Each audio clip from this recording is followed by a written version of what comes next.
여러분 안녕하십니까? 오늘 성경 창세기 12장 10절 말씀부터 읽도록 하겠습니다.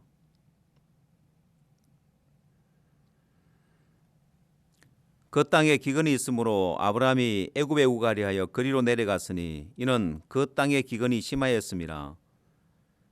그가 애굽에 가까이 이를 때 그 안에 사례들어 말하되 나 알기에 그대는 아리따운 여인이라. 애굽 사람이 그대를 볼 때 이르기를 이는 그의 아내라 하고 나는 죽이고 그대는 살리리니 원컨대 그대는 나의 누이라 하라. 그리하면 내가 그대로 인하여 안전하고 내 목숨이 그대로 인하여 보존하겠노라 하니라.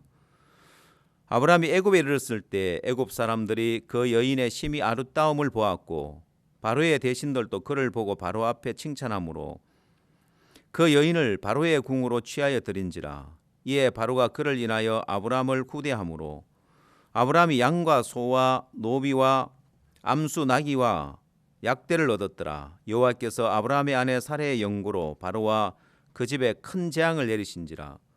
바로가 아브라함을 불러서 이르되 네가 어찌하여 나를 이렇게 대접하느냐? 네가 어찌하여 그를 내 아내라고 내게 고하지 아니하였느냐?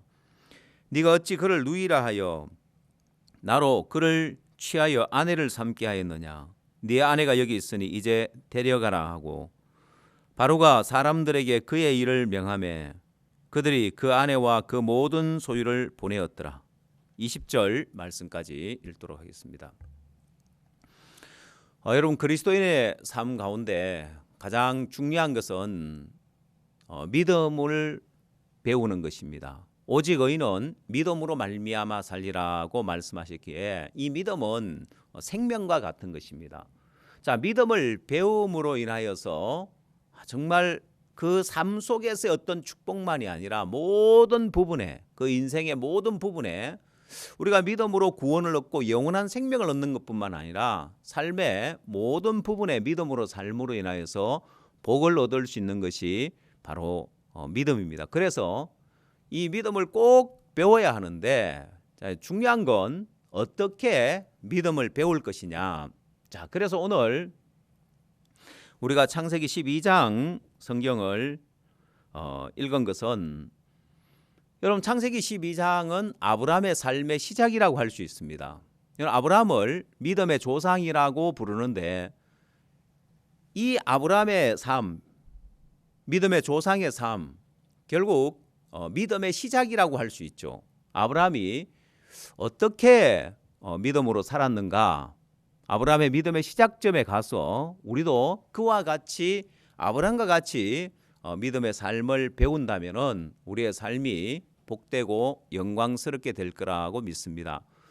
여러분 우리는 이 믿음의 삶의 가치를 잘 알지 못하는데 저 역시 마찬가지였습니다. 구원을 받고 난 이후에 믿음의 삶의 가치를 잘 몰랐기 때문에 꼭 믿음을 배워야 하는지도 몰랐고 또 왜 믿음으로 살아야 하는지도 잘 몰랐었습니다. 여러분 2020년 연말에 해지 브라지오에서 바욱수 목사님 생애를 다큐로 제작해서 방영을 했습니다. 여러분 그 방송사에서 유례 없이 그 방송사 서버가 다운될 정도로 정말 폭발적인 그런 인기가 있었고 사람들의 마음에 많은 감동을 주었습니다. 저도 그 다큐를 제작하는데 처음부터 끝까지 다 참여하면서 함께 동행을 했었는데 실제 그 다큐가 만들어져서 방영되었을 때 정말 감동이 되었고 저도 참 많은 눈물이 나고 너무너무 감동스러웠을 뿐만 아니라 제가 직접 악곡동으로 또 장팔리로 박 목사님과 함께 동행하면서 느낄 수 있었던 것이 우리가 늘 말로만 듣던 악곡동, 장팔리 그 복음의 시작점에 있어서 믿음으로 산 종의 간증을 우리가 설교상에서 설교 중에 종종 들었었는데 직접 그곳에 가서 현장에 가서 보고 또 다큐를 찍는데 함께 옆에 있으면서 많은 부분들이 생각이 되어졌습니다.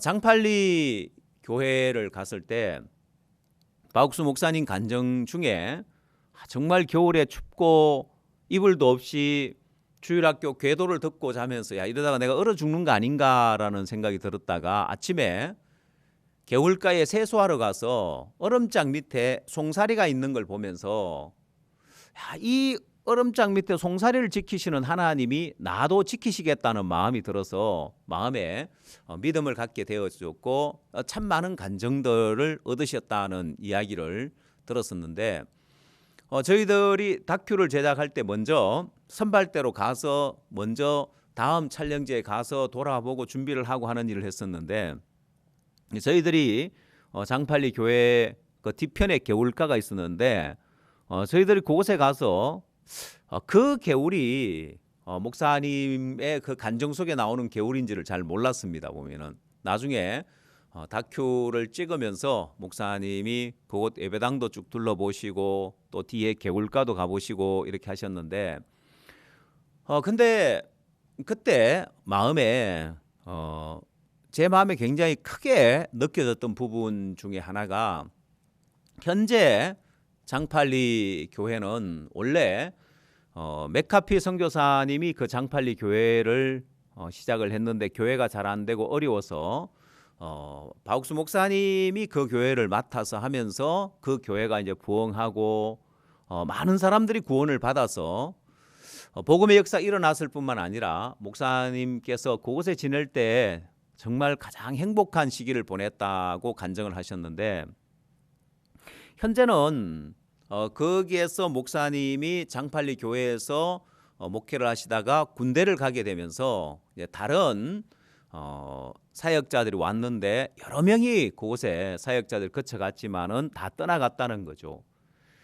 왜냐하면 그곳에 지내는 삶이 어려워서 다 떠나갔다고 하는데 목사님은 그곳에서 믿음으로 살면서 가장 행복한 시기를 보냈다고 간증을 하셨습니다. 보면.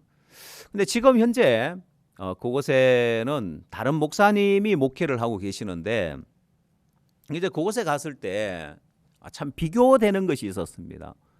많은 사람들이 장팔리 교회에 왔다가 먹고 사는 부분이 어려워서 그 교회를 떠나갔었는데 그곳에 현재 목회를 하고 있는 분도 역시 나는 저렇게 굶어가면서까지 복음을 위해서 살고 싶지는 않다면서 직장을 잡았고 뭐 건설회사도 다니고 또 양장점도 하고 그렇게 삶을 산 결과 그 결과는 너무 초라한 모습이었습니다. 그 교회는 현재 10여 명 정도 모이는 교회라고 하는데 그 내부에 들어갔을 때 박 목사님 계실 때는 그 전체를 예배당으로 사용을 했는데 지금은 현재 한쪽에다가 방을 넣고 부엌을 넣고 오히려 예전보다 예배당이 더 좁아진 걸 볼 수 있었습니다.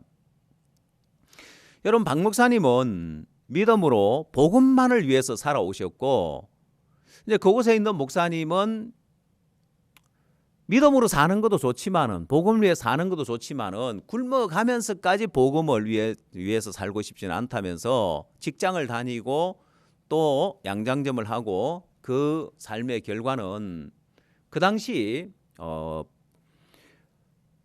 다큐를 촬영할 당시에 목사님께서 우리는 10억 명, 20억 명에게 전 세계에 복음을 전하고 있을 시점이었는데 정말 믿음만으로 산 삶의 결과는 전 세계 10억 명, 20억 명에게 복음을 전하고 전 세계 655개 방송사에서 박옥수 목사님 온라인 성경 세미나를 중계를 해주고 엄청난 그런 복음의 역사가 일어나고 있는 시점이었는데 이제 10명 남짓 되는 사람 데리고 목회를 하고 있는 이제 그 모습은 하나님이 우리에게 보여주시는 것이 믿음으로 산 결과와 믿음으로 살지 않은 그 결과를 보여주시는 것 같았습니다.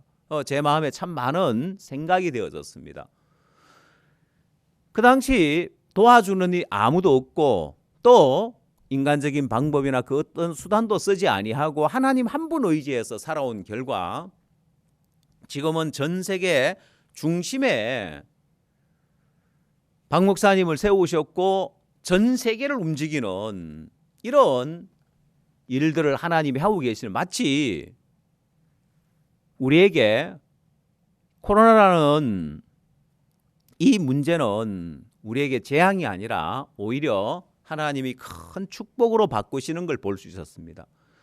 골리앗이라는 문제는 이스라엘 백성들에게 큰 재앙처럼 보였지만은 오히려 하나님은 그 골리앗을 통해서 다윗을 세우는 일을 하셨습니다.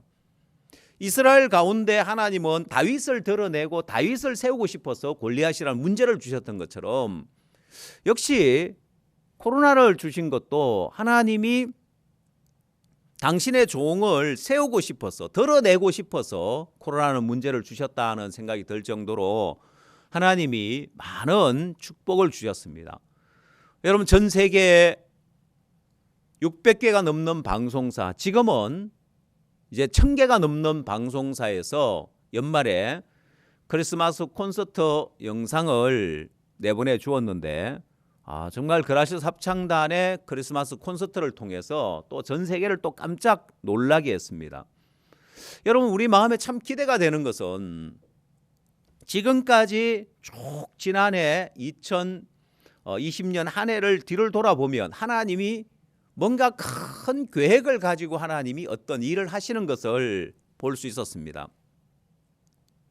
오늘 우리 마음에 믿음으로 사는 삶을 하나님 우리에게 나타내기 위해서 너무너무 놀라운 일들을 하셨는데, 먼저 하나님 일하시는 걸 보면은, 여러분 2020년 5월 달에는 온라인 성경 세미나를 통해서 영원한 속죄에 대해서 레위기 4장과 레위기 16장 또 히브리서, 로마서 성경을 통해서 우리 죄가 영원히 속해진 부분에 관한 복음의 말씀이 정확하게 증거되었습니다.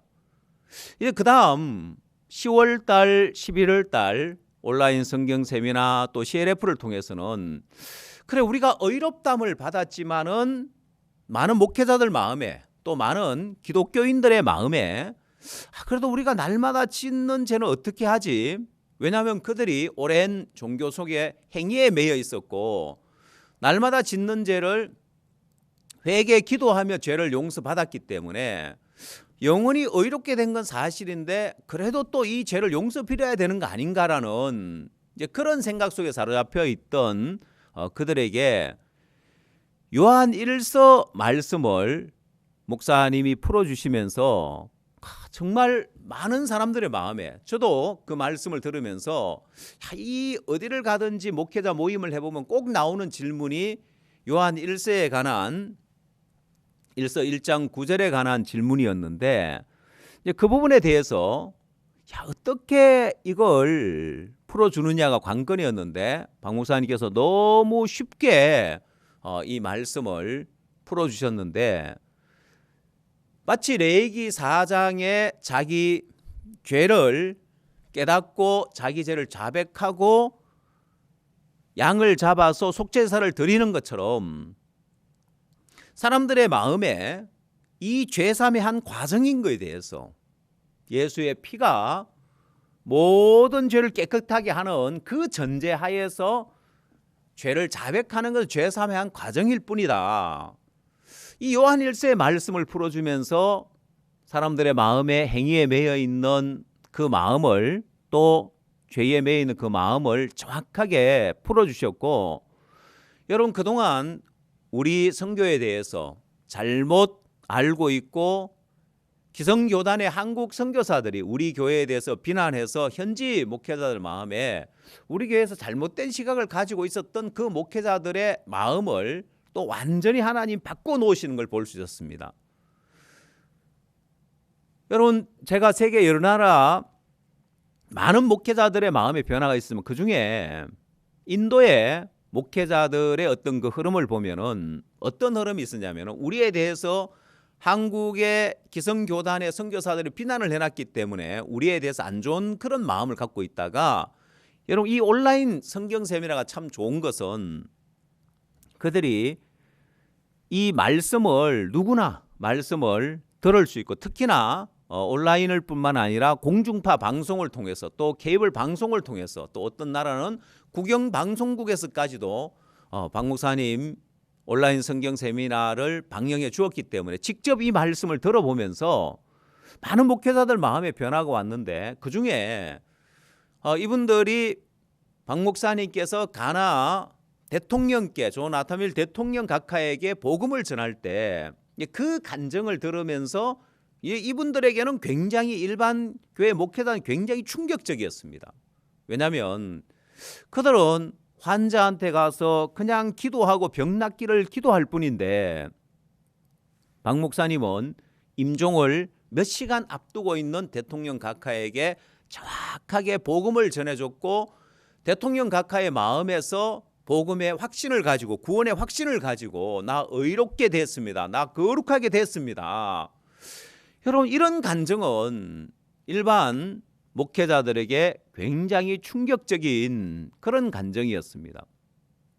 뿐만 아니라 목사님의 말씀 속에 믿음으로 산 그 삶의 간증을 몇몇 간증인데 그 간증을 들으면서도 이분들 마음에 어떤 변화가 왔냐면은 야 이런 분이라면은 하나님의 참된 종이다. 이분이야말로 정말 하나님의 참된 종이라고 마음이 돌았었습니다.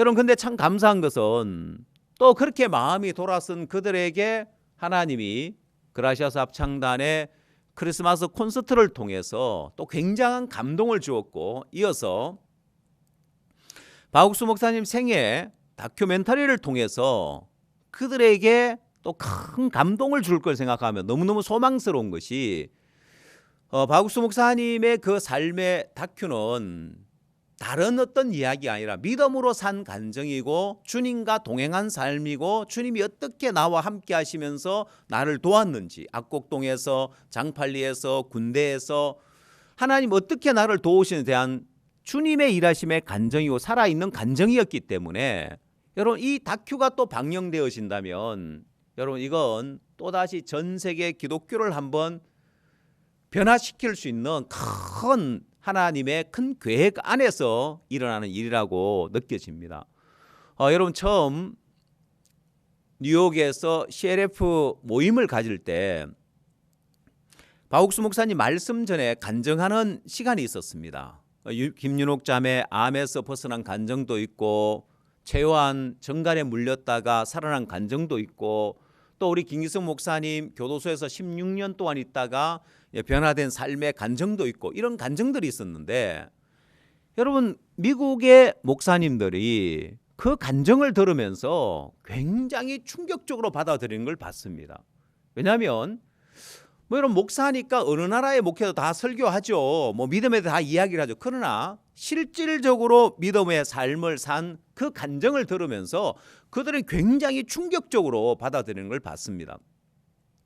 여러분 이 다큐를 통해서 실질적으로 믿음의 삶을 산 종의 그 간증이 그것도 삶의 발자취가 방영되어진다면 얼마나 많은 사람들의 마음을 변화시키고 또 이 참된 복음편으로 이분이 하나님의 참된 종이고 믿음의 삶을 사는 참된 종이라고 마음을 열고 종이 전하는 이 복음을 받아들일 것 생각하면 너무너무 소망스러운 마음입니다.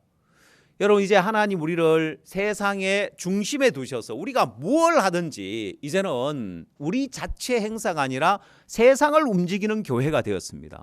전 세계에 기독교를 움직이고 전 세계를 변화시키는 이 일을 하나님 우리를 통해서 이루는 걸 볼 때 너무너무 소망스러운데 자 그래서 우리가 믿음을 배운다는 것은 얼마나 복되고 영광스러운 일인지 믿음의 삶을 사는 이 아브라함과 또 반면에 아브라함과 함께 했지만은 믿음을 배우지 못하고 떠나간 롯의 삶과는 비교할 수 없는 큰 차이가 나는 것처럼 오늘 이 시대도 마찬가지입니다.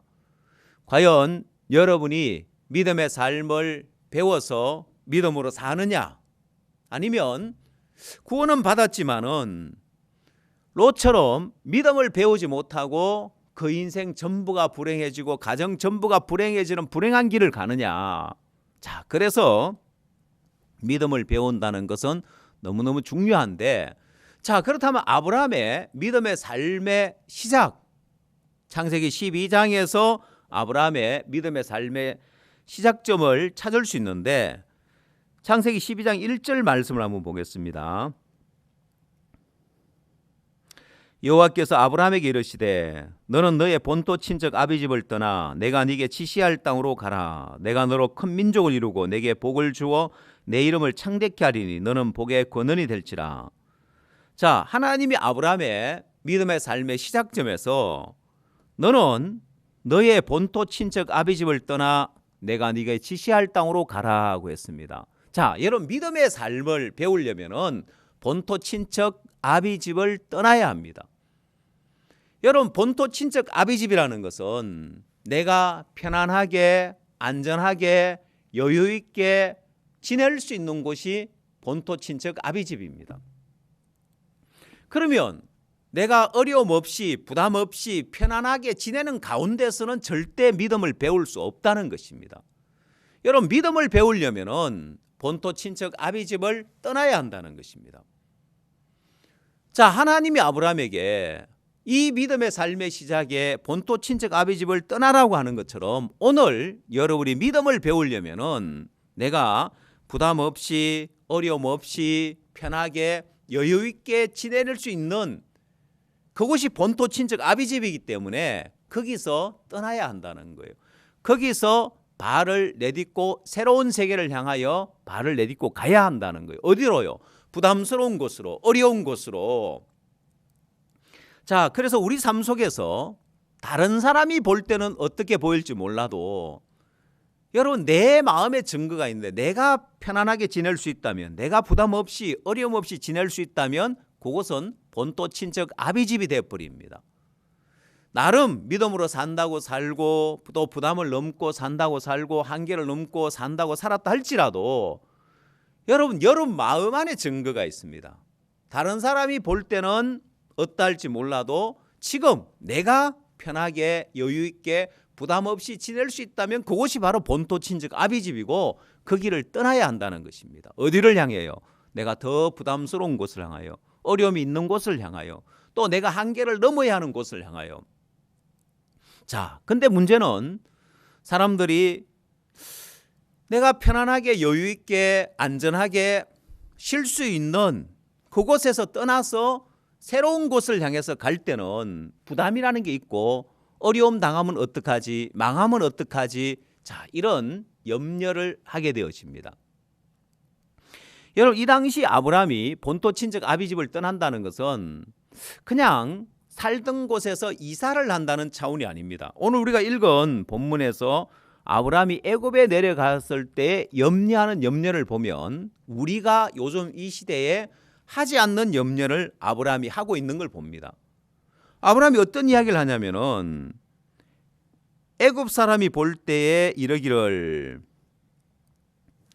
이는 그의 아내라 하고 나는 죽이고 그대는 살리리니 했는데 자, 여러분이 오늘 어디로 다른 지방으로 이사를 간다든지 다른 나라로 간다든지 그러면 내 아내를 빼앗아 가기 위해서 나를 죽이고 아내를 빼앗아 가면 이런 염려를 하느냐는 거예요. 이런 염려는 안 하죠. 내가 아무도 없는 곳에 가서 친구도 없고 내가 아는 사람도 없는데 거기서 외롭게 어떻게 살지?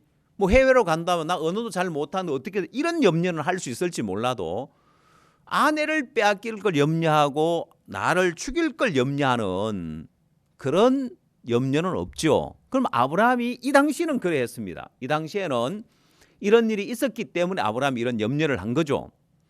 그럼 아브라함에게서 굉장히 부담스러운 곳이고 한계를 넘어야 하는 곳인데 이렇게 부담스러운 곳을 향해 가면 우리는 생각할 때 그렇습니다. 야, 내가 지금까지 해보지 않은 일, 또 지금까지 내가 가보지 않은 곳, 한계를 넘어야 되고 부담을 넘어야 되는데 우리 마음에 부담스러운 마음이 오면 야, 안 되면 어떡하지? 망하면 어떡하지? 그런 염려를 하게 되어집니다. 자, 그러면 평생 믿음을 못 배웁니다. 안전하게 부담 없이 어려움 없이 믿음을 배울 수 있는 길은 없습니다. 자, 그러면 어떻게 해야 되느냐? 여러분 물론 아브라함이 창세기 12장에서 본토 친척 아비 집을 떠나와서 가나안 땅에 갔다가 그 가나안 땅에 기근이 오니까 또 애굽에 내려가게 되었습니다. 아마 아브라함이 본토 친척 아비 집에 있었으면 이런 어려움을 안 당했겠죠. 본토 친척 아비 집을 떠나오니까 아브라함이 지금 애굽에 내려가는 이런 어려움을 당하고 애굽에 내려가서 아내를 누이라고 속이고 안전할 줄 알았지만은 그 아내를 빼앗겨 버리고 여러 어려움을 당합니다. 자, 오늘 그래서 우리가 읽은 창세기 12장부터는 아브라함이 믿음 없이 형편 때문에 어려운 형편이 오니까 애굽으로 내려가는 모습, 또 애굽에 내려갈 때 인간적인 방법을 쓰는 그런 아브라함, 또 그것도 이제 그 방법도 안 먹혀 실패해서 아내를 빼앗기고 여러 가지 어려움을 당하는데, 그러나 여러분 아브라함의 삶은 이제 하나님이 그와 함께하고 하나님이 그와 동행하고 있기 때문에 아브라함이 실패한 것처럼 보이고 잃어버린 것처럼 보이고 망한 것처럼 보이지만은 절대 실패할 수 없고 잃어버리지 않고 망할 수 없는 삶입니다. 자, 여러분이 하나 염려하지 말아야 될 것은 내가 믿음으로 살다가 망하면 어떡하지? 믿음으로 살다가 어려움 당하면 어떡하지? 믿음으로 발을 내딛는데 안 되면 어떡하지? 실패하면 어떡하지? 여러분, 구원받은 그리스도인들에게는 결코 실패가 없습니다. 구원받은 그리스도인이 믿음으로 살면 결코 망하지 않습니다. 오히려 믿음으로 살지 않고 부담 없이 안전하게 편하게 살려고 해서 망하지, 믿음으로 살았는데 망하는 경우는 결코 없습니다. 아니, 아브라함 어려움 당했잖아요. 본토 친척 아비 집을 떠나와서 그가 애굽에 내려가게 되고 본토 친척 아비 집에 있을 때는 안 해도 되는 염려를 하고 아내 빼앗기를 염려하고 그러다 보니 인간적인 방법을 쓰고 그래도 아내를 빼앗겨 버리고 아브라함 실패했잖아요. 아니요. 여러분, 아브라함이 이 실패를 통해서 얻은 세 가지가 있습니다. 여러분, 아브라함이 실패한 것처럼 보여도 아브라함은 그 생애에 정말 귀한 그 인생 전부를 복되게 할 만한 이 세 가지를 얻었는데 그것이 무엇이냐? 자, 여러분이 하나 알아야 할 것은 믿음의 발을 내딛고 가려고 할 때 내가 편안하게 지내고 있고 여유 있게 지낼 수 있고 어려움 없이 지낼 수 있는 이 본토 친척 아비 집을 떠나서 믿음의 발을 내딛으려고 할 때 부담스럽고 어렵고 망하면 어떻게 하나는 염려를 떨쳐 버릴 수 있는 것은, 여러분, 아브라함이 실패한 것처럼 보여도 그 실패를 통해서 얻은 귀중한 세 가지가 있다는 것입니다. 이걸 알면 여러분이 믿음의 발을 내딛는데 좀 더 담대하고 좀 더 과감할 수 있습니다. 자, 그러면 아브라함이 얻은 세 가지가 뭐냐? 첫 번째, 아브라함이 얻은 소중한 것은 자신이 정말 무능하고 무익한 자고 아무것도 아닌 자라는 사실을 발견합니다. 여러분, 이건 우리 신앙의 굉장히 중요한 부분인데 성경은 이야기하기를 교만은 패망의 선봉이요 넘어짐의 앞잡이라고 했습니다. 많은 그리스도인들이 왜 망하느냐? 교만해져서 망합니다. 자기가 뭔가 좀 잘하는 줄 알고 자기가 좀 괜찮은 사람인 줄 알고. 자, 근데 아브라함이 이 실패를 통해서 자신이 정말 무능한 자라는 걸 발견해요. 왜? 여러분, 아내를 빼앗겼는데 그가 아내를 위해서 할 수 있는 것이 뭐가 있냐는 거예요. 아무것도 없는 거예요.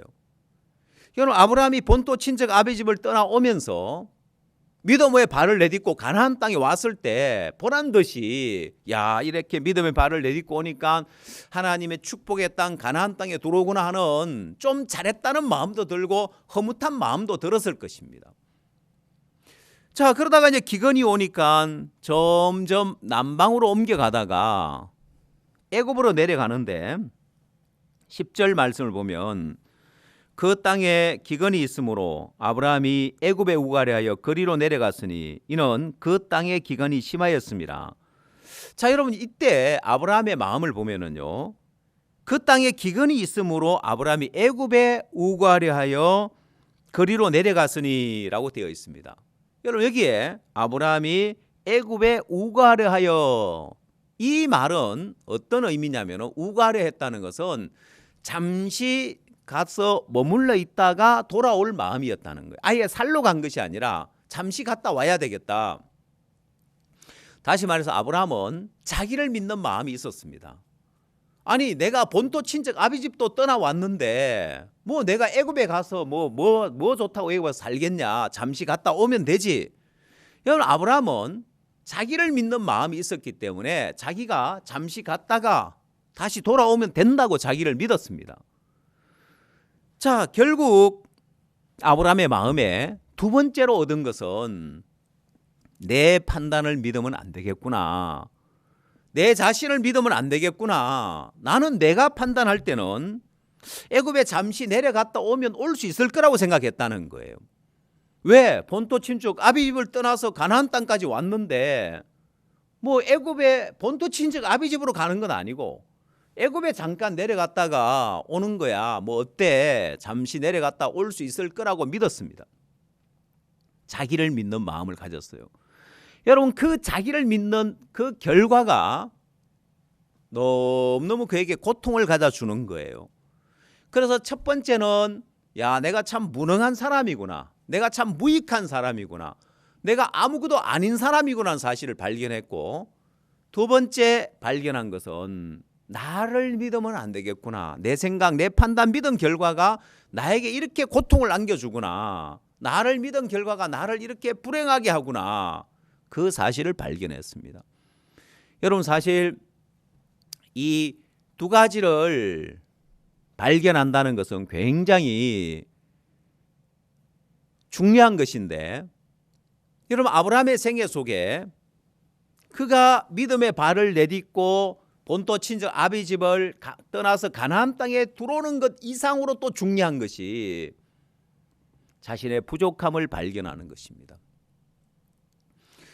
여러분 종과 가까이 해보면 참 감사한 것이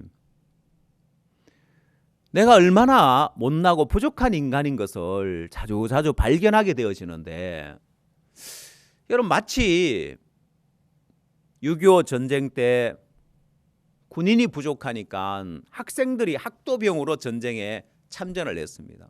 그 당시 워낙 그런 긴급한 상황에 빨리 군인들을 투입해야 되는데 학생들을 제대로 군사 훈련을 해서 투입을 할 수 없어서 겨우 총 쏘는 법만 익혀가지고 전선에 투입이 됐다고 합니다. 여러분 워낙 급하니까 그랬죠.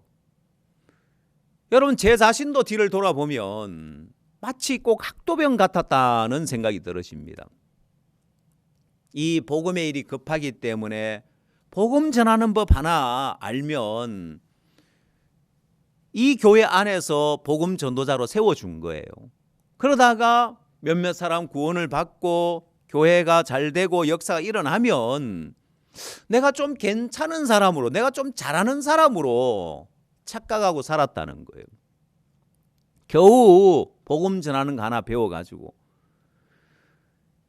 종은 박 목사님은 자주 우리 사역자들을 간섭하고 책망하시면서 너희들 그렇게 살면 망한다는 이야기를 해도 내가 은혜를 입고 역사가 일어나고 있으니까 그 소리가 안 들리는 거예요.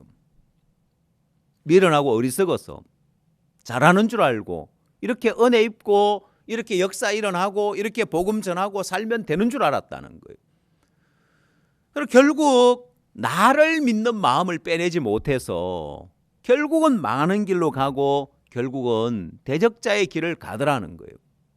근데 여러분 이 아브라함에게 하나님이 믿음의 발을 내딛고 본토 친척 아비집을 떠났을 때 실패하는 것처럼 보여도 너무너무 귀한 것을 하나님이 아브라함이 깨우쳐 주신 거예요. 내가 무익한 인간은, 내가 정말 무능한 인간이구나. 내가 아내를 빼앗겼는데 할 수 있는 것이 아무것도 없는 정말 무익하고 무능한 인간이네.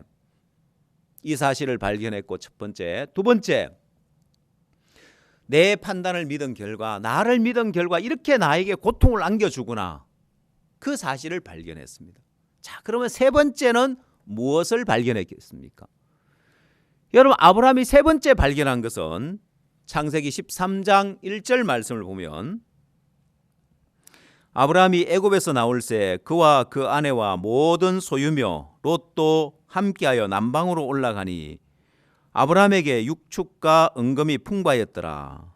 그가 남방에서부터 발행하여 베델에 이르며 베델과 아이 사이 전에 장막 쳤던 곳에 이르니 그가 처음으로 단을 쌓은 곳이라. 그가 거기서 여호와의 이름을 불렀더라.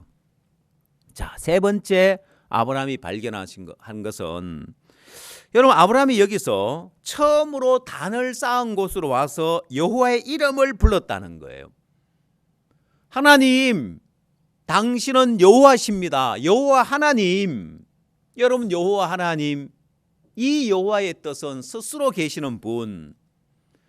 자, 그 말인즉석 아브라함은 믿음이 없어서 인간적인 방법을 쓰고 아내를 누이라 속였다가 아내를 빼앗겨 버렸고, 아브라함은 믿음도 없었고 형편없었는데, 근데 그가 애굽에서 나올 때 보니까 육축과 은금이 풍부하였고 애굽에서 나올 때 그와 그 아내와 모든 소유며 이런 것이 하나도 없이 오히려 풍부해져 있고 풍성해져 있더라는 거예요. 자, 그래서 아브라함이 하나님, 당신은 하나님이십니다. 당신은 스스로 계신 하나님입니다. 여러분, 아브라함은 애굽으로 내려가고 인간적인 방법을 쓰고 형편없었지만은 하나님의 약속이 아브라함을 붙들고 있더라는 거예요. 이걸 아브라함이 발견했습니다. 나는 믿음도 없고 형편없고 부족한데 아브라함의 어떤 실력대로라면, 아브라함의 믿음대로라면 다 잃어버리고 망했어야 되는데 나는 형편없는데도 하나님이 나를 붙들고 있구나. 하나님의 약속이 본토 친척 아비 집을 떠나 내가 네게 지시할 땅으로 가라. 내가 너로 큰 민족을 이루고 네게 복을 주어 내 이름을 창대케 하리니 너는 복의 근원이 될지라. 또한 너를 축복하는 자에게는 내가 복을 내리고 너를 저주하는 자에게는 내가 저주하리니 땅의 모든 족속이 너를 인하여 복을 얻을 것이니라. 여러분, 아브라함이 잘못을 했는데 재앙은 바로의 집에 큰 재앙을 내리신 거예요. 여러분, 이걸 보면서 하나님, 당신은 여호와십니다. 스스로 계시는 하나님이십니다. 나와 상관없이 일하는 하나님이시네요. 하나님의 약속이 아브라함을 붙들고 있는 걸 봤습니다. 자, 이렇게 아브라함이 믿음의 발을 내딛고 나갔을 때 실패하는 것처럼 보여도 아브라함은 얻어지는 것이 너무너무 많았습니다. 여러분이 믿음의 발을 내딛고 나가려고 할 때, 야, 안 되면 어떡하냐, 실패하면 어떡하나, 망하면 어떡하나 두려워하지 마십시오. 여러분이 믿음의 발을 내딛고 나가면 하나님은 아브라함이 얻은 이 세 가지 축복, 이건 말할 수 없는 축복이고 이건 너무너무 귀한 축복인데 하나님이 여러분에게도 이 귀한 축복을 하나님이 주실 거라는 거예요. 자, 그래서 하나님은 오늘 여러분을 향하여 너의 본토 친척 아비 집을 떠나 내가 네게 지시할 땅으로 가라고 합니다. 근데 우리는 하나님, 부담스럽습니다. 나 믿음이 없습니다. 어려움 당하면 어떡합니까? 망하면 어떡합니까? 하고 우리는 자주 주저하고 있는 거예요. 여러분이 믿음의 발을 내딛지 않고 주저하고 있고 본토 친척 아비 집을 떠나지 않으면 여러분의 삶은 롯과 같이 되어집니다.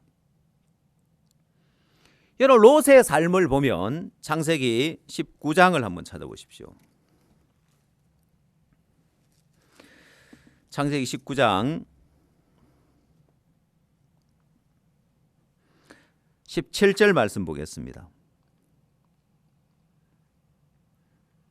그 사람들이 그들을 밖으로 이끌어낸 후에 이르되 도망하여 생명을 보존하라. 돌아보거나 들에 머무르거나 하지 말고 산으로 도망하여 멸망함을 면하라. 롯이 그들에게 이르되 내 주여 그리 마옵소서. 종이 주께 은혜를 얻었고 주께서 큰 인자를 내게 베푸사 내 생명을 구원하시오나 내가 도망하여 산까지 갈 수 없나이다. 두렵건대 재앙을 만나 죽을까나이다 했습니다. 여러분, 롯의 마음을 보면 하나님은 아브라함에게 본토 친척 아비 집을 떠나서 내가 네게 지시할 땅으로 가라고 했을 때 아브라함이 여호와의 말씀을 쫓아서 갔습니다. 근데 롯은 지금 산으로 도망하여 멸망함을 면하라고 했습니다. 롯은 이야기하기를 내가 도망하여 산까지 갈 수 없나이다. 두렵건대 재앙을 만나 죽을까나이다.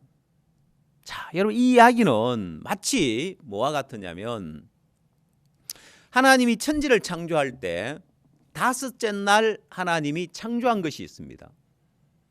이 다섯째 날 하나님은 물고기와 새들을 창조했는데 이 5라는 숫자는 은혜의 숫자고 다섯째 날은 은혜의 날, 즉 은혜의 날 구원받은 그리스도인의 모습을 나타냅니다. 그래서 물고기와 새는 구원받은 그리스도인을 나타내는데 여러분, 이 물고기와 새의 능력은 흐름을 거슬러 올라갈 수 있는 능력이 있습니다. 물고기는 물의 흐름을 거슬러 올라갈 수 있고 새들은 이 지구가 당기는 중력을 거슬러 올라갈 수 있는 능력이 있습니다. 자, 그래서 구원받은 그리스도인들은 형편을 따라 사는 것이 아니라 형편을 거스리고 세상을 거슬러 올라갈 수 있는 믿음의 그 날개가 있는, 새가 날개가 있어서 중력을 거스르고 올라가듯이 그리스도인은 믿음으로 형편을 거스르고 세상을 거슬러 올라갈 수 있는 그 능력이 있는 것이 그리스도인이고, 그래서 새의 날개에 비유되는 것이 믿음인데 마치 롯의 삶을 보면 새장 안에 갇혀 있는 새와 같은 거예요. 여러분, 야생에 있는 새를 잡아다가 새장 안에 가둬놓으면 이 새는 늘 푸른 창공만 보면 훨훨 날아가고 싶을 거라는 거예요. 그러나 새장 안에 갇혀 있으니까 새장 안에서 그냥 푸드득 푸드득 날면서 늘 언젠가 저 새 창살이 열리면 내가 저 푸른 하늘을 마음껏 날아가리라고 생각할 겁니다. 여러분, 그렇게 1년, 2년 새장 안에 갇혀 있는 새는 자기도 모르게 점점 날개의 힘을 잃어갑니다. 어느 날 쇠창살을 먹이를 주느라고, 주인이 먹이를 주느라고 쇠창살을 열고 먹이를 줬다가 깜빡하고 문을 안 닫았다고 합시다. 여러분, 새는 기회는 이때다 싶어서 새장을 벗어나서 푸른 항공을 펄펄 날으려고 날지만은 이미 날개의 힘을 잃었기 때문에 멀리 가지 못하고 푸르륵 하고 주저앉게 돼 있습니다. 왜? 날개의 힘을 잃어버렸기 때문에 그렇죠. 롯의 삶도 마찬가지입니다.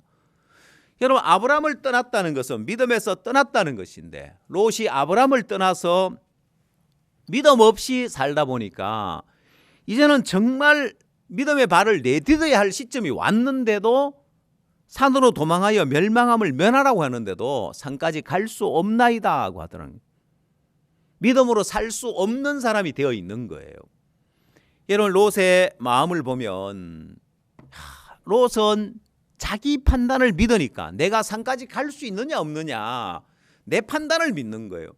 여러분, 천사들이 와서 산으로 도망하여 멸망함을 면하라고 하면은 내 판단 믿지 말고 천사의 판단을 따라서 발을 내딛고 본토 친척 아비 집을 떠나듯이 지금 머물러 있는 여기에서 떠나야 하는데 롯은 자기 판단을 믿더라는 거예요. 해보지도 안 하고 산까지 갈 수 없나이다, 재앙을 만나 죽을까나이다 하고 이야기를 하더라는 거예요. 여러분, 오늘날 많은 사람들이, 여러분, 삶이 부유해질수록 사람들은 내가 판단해서 안 될 것 같으면 아예 시도도 안 해보는 거예요. 현대라는 회사가 있는데 여러분, 현대 정주영 씨가 현대라는 회사를 창업을 하고 일으켰죠. 여러분, 현대 정주영 씨가 살아 생전에 자주 썼던 말이 있습니다. 부하 직원들에게 자주 했던 말이 이봐 해봤어 라는 소리를 자주 했습니다. 한 번은 직원이 보고서를 가져와서 선박수주를 하는데 어려운 부분에 대한 보고를 했을 때 정주영 씨는 이봐 해봤어? 라는 부하 직원들에게 그 소리를 했고 자주 그 소리를 했다고 하는데, 여러분 정주영 씨가 현대 조선소를 만들 때 그 일화를 보면 여러분 우리나라는 그 당시에 나라에 돈이 없었기 때문에 나라가 가난했기 때문에 조선소를 만들기 위해서 막대한 자금이 들어가는데 그 자금이 없어 조선소를 만들 수가 없었습니다. 그래서 외자를 유치해 와야 되는데 그 당시 우리나라가 얼마나 가난했냐면은 한국 정부에서 보증을 써주겠다고 해도 외국 은행에서 한국 기업에 돈을 빌려주지 않았습니다. 정주영 씨 마음에 영국의 바클레이 은행에서 돈을 빌려서 조선소를 만들고 싶었습니다. 근데 여러분 조선소를 만들기 위해서 바클레이 은행에서 그냥 돈을 빌려주지 않으니까 어떻게 하면 돈을 빌릴 수 있을까? 그 당시 선박 컨설팅 회사에 애플도어라는 회사의 회장으로 있는 롱바텀 회장에 가서 추천서를 받으면은 바클레이 은행에서 돈을 빌려주겠다는 생각이 들어서 이 롱바텀 회장을 찾아가서 조선소를 건설하려고 하는데 당신이 추천서를 써주면 바클레이 은행에서 돈을 빌려서 조선소를 만들겠다고 이야기를 했습니다. 근데 롱바텀 회장은 아니 당신네들이 배를 만들 기술이나 있느냐고 거절했습니다. 여러분 한국에 조선소도 없고 조선소만 있어야 되는 게 배를 만드는 기술이 있어야 되는데 그렇게 거절하니까 보통 사람 같으면은 아이고 안 되구나 하고 물러날 텐데 정주영 회장이 그 당시 500원짜리 지폐를 꺼내가지고 보이면서 거북선을 보여줬다고 합니다. 우리는 당신네 영국보다도 몇백 년 더 앞서서 철갑선을 만들었고 이걸로 일본을 물리친 그런 역사적인 사실이 있다면서 그 지폐에 그려져 있는 거북선을 보여줬습니다. 역사적인 사실이죠. 롱바텀 회장은 그 현대 정주영 씨의 그 기질을 보면서 야 이런 마음을 가진 사람 뭔가 일을 이룰 수 있겠다는 마음이 들어서 추천서를 써줬다고 합니다. 정주영 씨는 그 추천서가 있으면 돈을 빌릴 수 있을 거라고 생각하고 바클레이 은행으로 달려갔습니다. 근데 여러분 은행에서 그 막대한 자금을 한국에 빌려주고 정주영이 빌려 굉장히 큰 모험이었기 때문에 거절을 하고 싶은데 이 롱바텀 회장의 추천서가 있기 때문에 이건 또 무시할 수 없어서 이제 어떤 핑계를 댔냐면 만약 당신들이 배를 만들어 주겠다는 주문서를 가져오면은 돈을 빌려주겠다고 했습니다. 여러분 그 당시 바클레이 은행이 생각하기를 조선소도 없는 나라에 누가 배를 만들어 주려고 계약을 하겠나 안 빌려주기 위한 핑계였죠. 보통 사람 같으면 야 내가 영국까지 와서 시도했지만 여기까지구나 이제 더 이상은 어찌할 수 없겠구나 물러날 텐데 정주영 씨는 물러나지 않고 도전을 합니다. 그래서 그 당시 리바노스 회장이라고 세계적으로 유명한 선박회사의 선주에게 찾아갑니다. 그리고 파격적인 조건을 내걸면서 당신들이 배를 주문해 주면 그 당시 막 상업이 발전, 무역이 발달하면서 이 리바노스 회장은 큰 배들이 많이 필요할 시기였습니다. 그래서 파격적인 조건으로 배를 만들어 주겠다고 하는데 그 역시 동양에서 날아온 정주영 씨 여러분 이 사람의 기질을 보면서 뭐 계약 조건도 자기에게 손해날 조건이 하나도 없었기 때문에 그러면 26만 톤급 배를 2대를 만들어 주려고 계약을 맺습니다.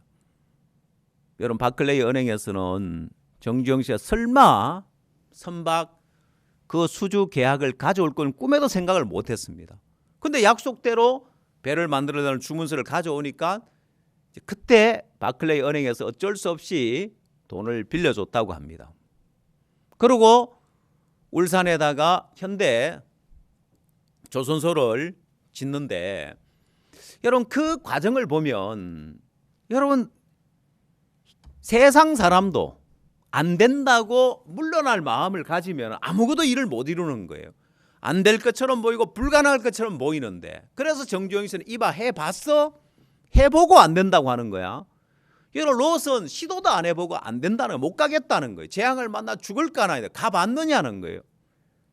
가보지도 안 하고 못 간다고 뒤로 물러나더라는 거예요. 여러분은 어떤 삶을 사시겠습니까? 아브라함처럼 망할 것처럼 보이고 안 될 것처럼 보이고 위험이 있고 어려움이 있는데 본토 친척 아비 집을 떠나는 삶을 살 것이냐, 롯처럼 어려움 없고 부담 없고 요단들에 머물러 있는 삶을 살면서 천사가 와서 산으로 도망하라고 해도 산까지 갈 수 없나이다 하고 주저앉아 있는 삶을 살 것이냐. 여러분, 아브라함의 삶과 롯의 삶, 아주 작은 차이처럼 보이지만은 그 결과는 엄청난 차이를 불러왔습니다. 오늘 여러분의 삶이, 여러분 삶 속에서 하나님 여러분을 위해서 많은 수많은 복을 예비해 놨습니다. 아브라함에게 하나님은 범사에 아브라함이 여호와께 복을 받았더라 했습니다. 여러분, 우리가 믿음의 발을 내딛고 가면 지금 내가 믿음의 삶을 살았다 할지라도, 또 지금 내가 있는 이곳이 여유가 있고 부담 없고 편안하다면 이곳이 본토 친척 아비 집이구나. 여기서 또다시 발을 내딛고 믿음의 발을 내딛고 또다시 믿음의 발을 내딛고 가는 그 삶과 부담 없이 어려움 없이 요단들을 택해서 가고 또 좀 부담스러우면은 갈 수 없나이다고 주저앉아 있는 롯의 삶과 여러분 어떤 길을 택할 것이냐. 여러분 인생이 아브라함과 같이 범사의 복을 받는 이 삶을 살 것이냐, 아니면 롯과 같이 아내가 뒤를 돌아보고 소금 기둥이 되어지고 소돔성이 불탐으로 모든 걸 다 잃어버리고 두 딸과 동침해서 모압과 암논을 낳으면서 대대로 이스라엘 백성을 대적하는 자들의 조상을 낳게 만드는 이런 불행한 삶, 어느 편에 쓸 것이냐는 거예요. 하나님은 오늘 여러분에게 본토 친척 아비 집을 떠나 내가 네게 지시할 곳으로 가라고 했습니다.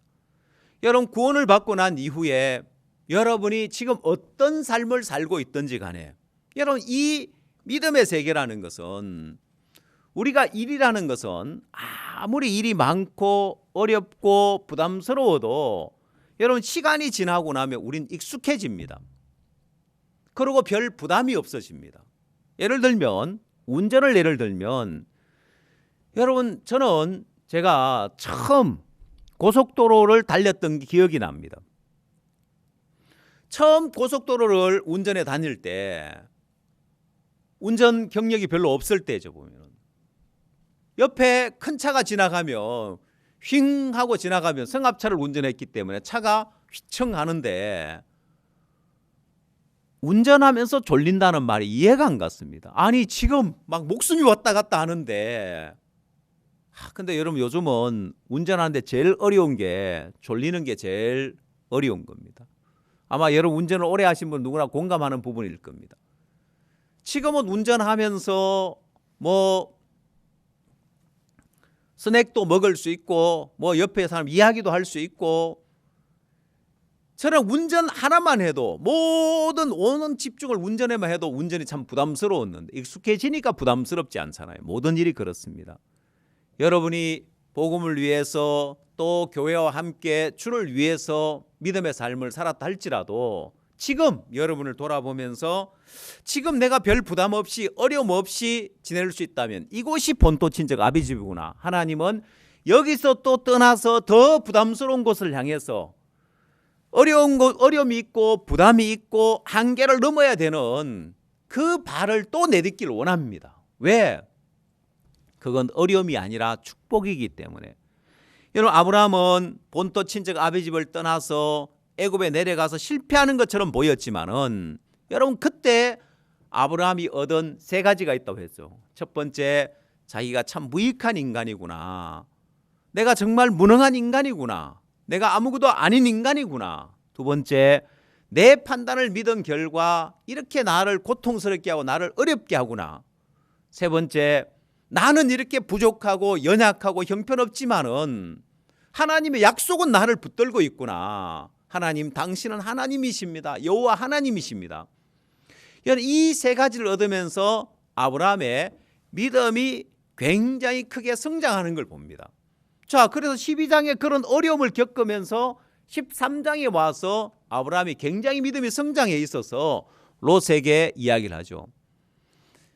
이제 아브라함의 목자들과 롯의 다툼이 일어나니까 아브라함이 롯에게 네가 좌하면 나는 우하고 네가 우하면 나는 좌이라고 아브라함이 믿음의 이야기를 할 수 있었습니다. 뭘 말하고 있습니까? 아브라함의 믿음이 굉장히 성장했다는 거예요. 여러분, 그래서 우리는 어려움은 당하면 어떡하지? 안 되면 어떡하지? 망하면 어떡하지? 아니요. 망하는 것처럼 보여도, 어려움을 당하는 것처럼 보여도 본토 친척 아비 집에 머물러 있는 삶과 비교할 수 없는 많은 축복을 받더라는 거예요. 말할 수 없는 복이 기다리고 있더라는 거예요. 그래서 여러분, 내가 어려움이 있고 부담이 있고 한계를 넘어야 되고, 여러분 그럴 때마다 여러분 주저하고 물러나지 말고, 여러분 이 말씀을 기억하면서 아브라함이 본토 친척 아비 집을 떠나서 아내도 잃어버리고 망하는 것처럼 보이지만은 결코 망하지 않구나. 오히려 그 어려움을 통해서 너무너무 많은 복을 받는 거예요. 여러분, 이 믿음의 삶에 여러분이 믿음의 발을 내딛고 늘 믿음으로 잘 살 것만 생각하지 마십시오. 야, 내가 믿음으로 한다고 했다가 안 되면 어떡하지? 예, 괜찮습니다. 믿음의 발을 내딛다가 어려움 당하면 어떡하지? 그래, 믿음이 있을 때는 가나안 땅으로 가는데, 그럼 믿음 없을 때는 어떡하냐? 믿음 없을 때는 애굽으로 내려가는데, 그러느니 가나안 땅에 있는 게 낫지? 아니요, 결코 그렇지 않습니다. 여러분, 그리스도인은 믿음의 발을 내딛고 실패하더라도 망하더라도 믿음의 발을 내딛어 봐야 합니다. 왜? 여러분, 아브라함의 삶 속에서 가나안 땅에만 있는 것이 아니라 정말 믿음 없을 때는 애굽에 내려가는 그런 삶이 있을지라도 그게 망하는 것이 아니고 잃어버리는 것이 아니라 너무너무 많은 축복을 받았습니다. 아브라함이 자기의 무익함을 발견하면서 하나님만을 의지하는, 내 판단을 믿으면 안 되겠다는 사실을 발견하면서 그게 아브라함의 마음의 고통이었기 때문에 아브라함이 그 이후에 보면은 자기 판단과 하나님의 말씀의 판단과 다를 때 금방금방 자기 판단을 버려버리고 하나님 말씀의 판단을 받아들입니다. 또 자신의 연약함이 있어도 그 연약함에 매이지 않습니다. 왜?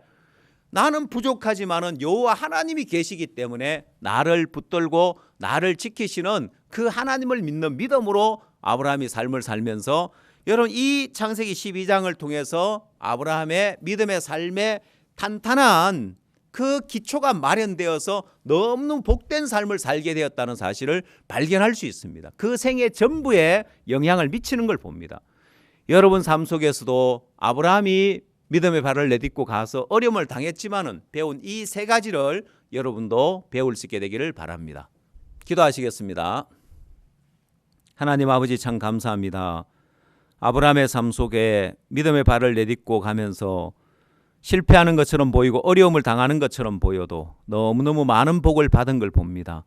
하나님, 아브라함 생애 전부에 그가 무익한 걸 발견함으로, 무능한 걸 발견함으로 자기를 믿지 않고 주의 말씀의 판단을 믿으며 자기를 믿은 결과 너무너무나 큰 고통을 당한 걸 발견하면서 금방금방 자기의 판단을 버리고 말씀의 판단을 받아들이는 복된 삶이 되었고, 어디를 가든지 어떤 어려움을 당하든지 하나님의 약속이 그를 붙들고 있어서 그의 생애를 복되게 하는 사실을 발견함으로 그 생애 전부가 복되었던 걸 기억합니다.